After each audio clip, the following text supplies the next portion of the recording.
What is your name? And how old are you? I'm 30 years old. What do you do for a living? I'm a media creative. Have you always been a spiritual person, or is it a recent discovery? I have always been a spiritual person, but yes, from last 5 years I have surely gotten into it more. There are levels to this, but also I would like to say that being born as a Hindu in a family of Hindu traditions, I was always in tune with my own spiritual entity. In fact, everybody in India all over, no matter how modern or contemporary their lifestyle may be, everybody have some relation or connection to gods of their respective homes. It's a habit for us as common as breathing air. Every household begins their day with offering prayers to the gods. It's woven into the fabric of our day-to-day living. So I was always spiritual in that sense. But also from a young age, I had a curiosity to know more. I felt an urge of inquiring some cosmic truth.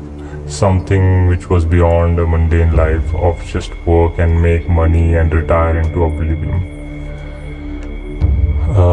Also, I learned early that there a very deep connection of a body and mind and vice versa, especially if one has to upgrade in the realm of spirituality.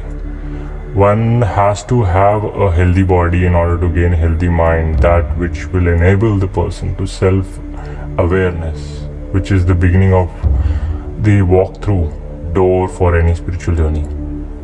Very true.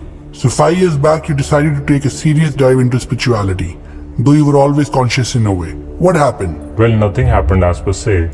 It was just that I was becoming more independent since I was doing quite good in the field of work. I was making good money and was settled in a way. I had more time to myself to seek more than just my work. I didn't find the things or activities which my friends enjoyed interesting, to be honest, like partying, drinking and stuff. Oh, so you never indulge in any kind of vice? No, I never felt a need to. I have friends, colleagues, most of them who enjoy that kind of lifestyle, and that's fine. But I have not felt any urge to get involved with such stuff. Part of the reason I have come from family where nobody ever does that, nobody felt that it was required. But there was always a question in my mind that why is everybody going for these kind of choices? Why do scriptures and dharma speak something else, like not indulging in substances and such vices? So did you feel restrictive in a sense, because maybe experiencing certain things is a taboo when you read the religious texts? No, not at all. My thinking was never on such terms. Firstly, I did not read because I'm not much of a reader.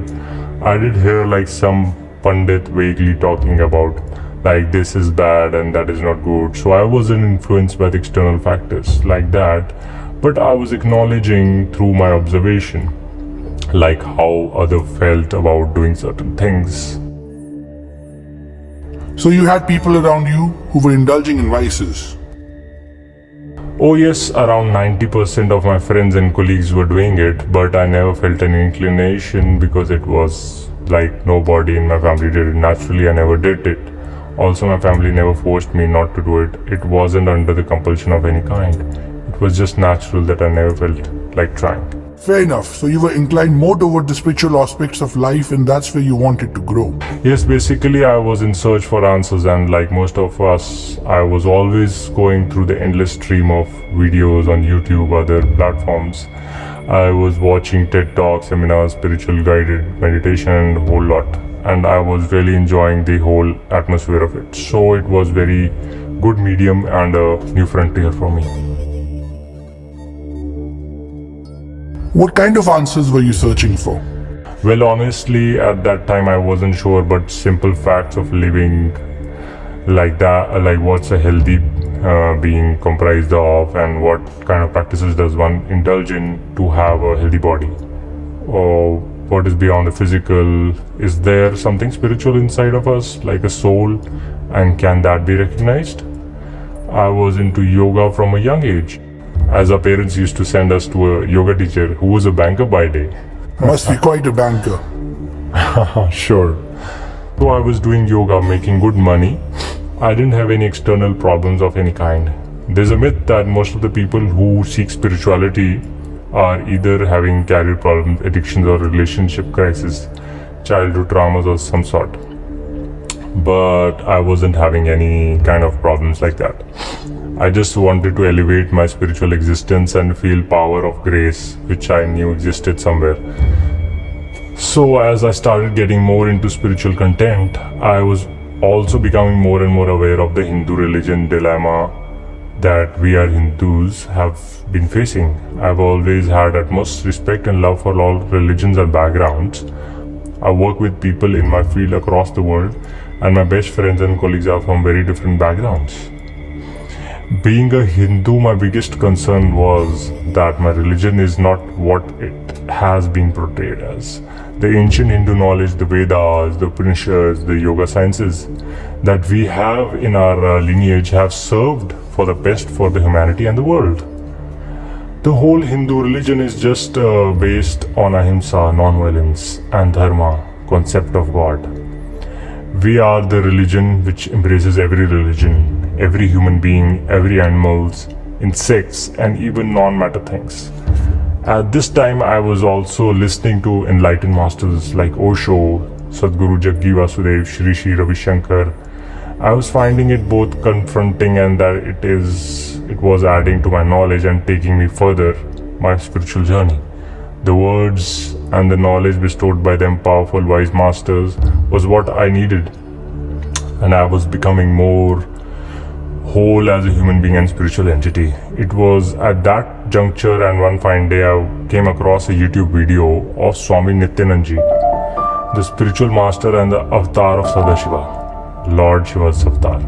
Now I must confess, at first it was quite comic and humorous and a bit over the top. God-man image has been a subject to a number of memes on the internet. It's a trend.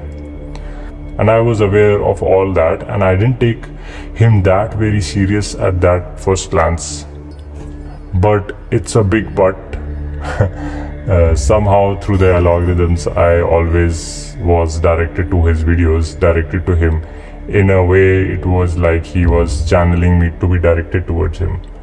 And I did watch him and listen to his teachings and sermons. One thing I can tell you that for sure is that he spoke with a solid certainty. He never beat around the bush. He's not a mellow like some other gurus or masters who are aware that they have to cater to certain audience or be at a distance from the clutches of propaganda machinery which is fully at work to destroy the Vedic culture and traditions. And that is the base of Swami Nithyananda ji. He isn't scared of politician propaganda groups with Western influence and deep-rooted bad agendas. It was an aha moment for me, and I did feel an immense power emerging from me. I was becoming a source through which reflected some kind of truth and realization, which I was looking for throughout my spiritual quest. Life has funny ways. I started watching him in a non-serious way, chuckling at his way of talking, jokes and light-hearted sermons. But then I realized it had a deep sense of ancient wisdom and knowledge that he delivers in a very simple way. It was Swamiji who broke down my walls of doubts, and I felt absolutely powerful.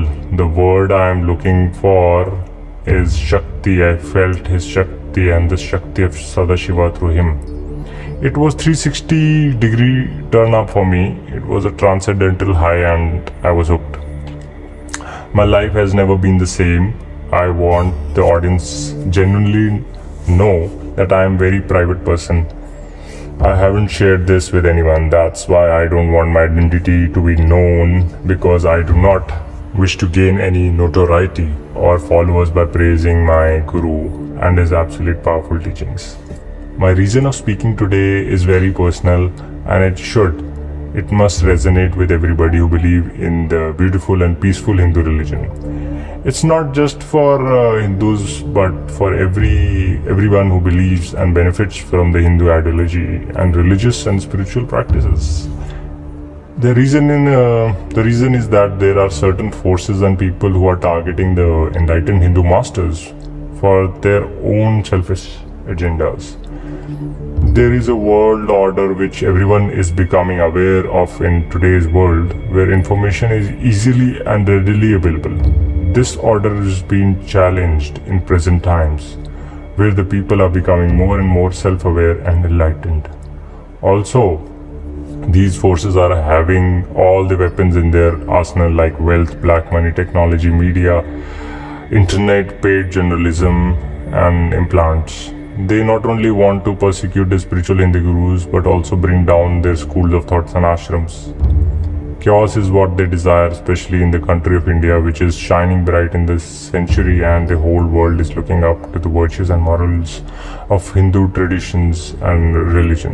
Swamiji has been framed in a few ugly petty cases to spoil not only his image, but to also put mud on the Hindu teachings and ever-growing spirituality in the West also. He has been detained and then freed because the cases against him were based on false claims, and he was totally framed by people planted in his inner circles. And now that he has nurtured and made his own place from where he can spread his wisdom and knowledge is beyond the clutches of bad forces, he is once again being dragged by the power of media, especially Western media, to portray him in a bad light. I urge every one of you to do your homework. It's this the time where we should all come as a collective and say enough is enough. The Western media is becoming more and more obsessed with Indian culture and finding faults and limitations in it. Violence and propaganda against Hindus and Hinduism sadly has a long and aggressive history in India. The Islamic invasion did its best efforts to destroy the ancient Vedic culture and lifestyle through murder, rape, and pillaging. Today it continues to inflict violence through intense conversion practices. Christianity has a long and destructive history in India. Many nations have sent and continue to send missionaries who are like truly parasites to authentic culture and spiritual heritage of India. Hindus in other countries are also being exploited and ravaged.